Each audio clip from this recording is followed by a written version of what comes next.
Good morning. I'm Sheldon. They say you're not supposed to follow a kid on stage. This is a little different. I'm following a baptism on stage, and that's a tough thing. So, Bennett, congratulations. We're so pleased.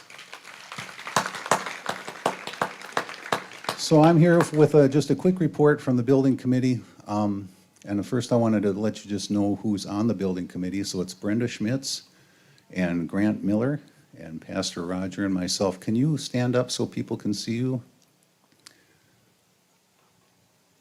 I don't see anybody.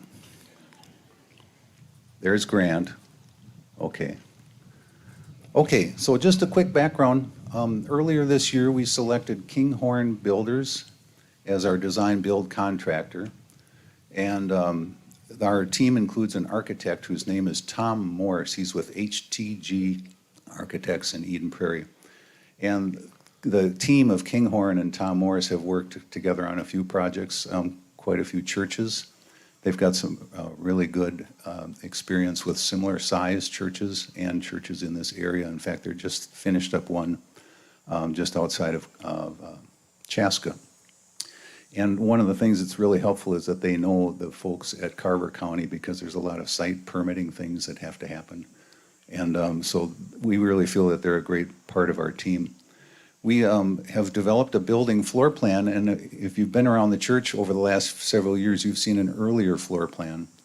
And we were able to take a little bit of square footage off it, rearrange some spaces, and optimize it. So it was a good process to go through and try to save some space.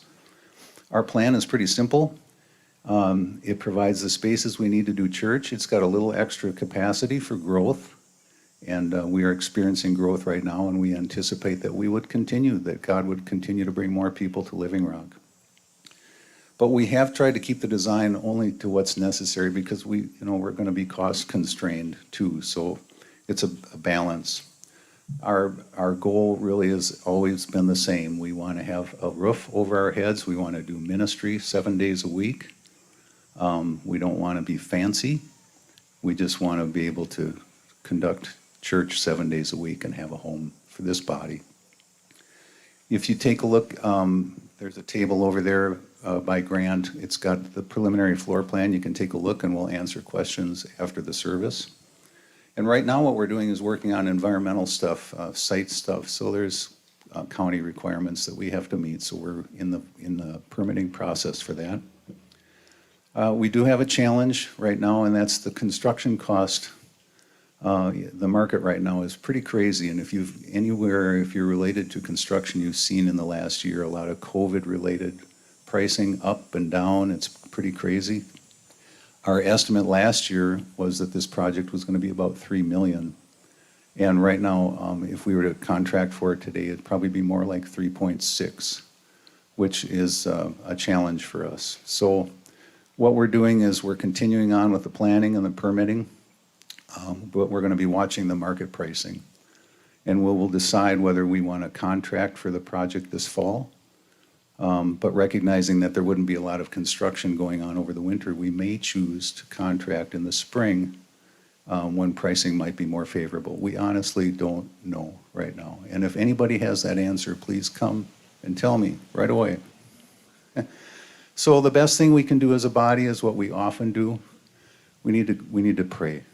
And I have learned so much about the power of prayer through this church. God has been good to us. He continues to be good to us. And I think he will. And one of my lines that I just love is that God hasn't brought us this far only to bring us this far. So keep praying, please. You can feel free to contact anybody on the building committee. We're glad to answer questions and talk with you.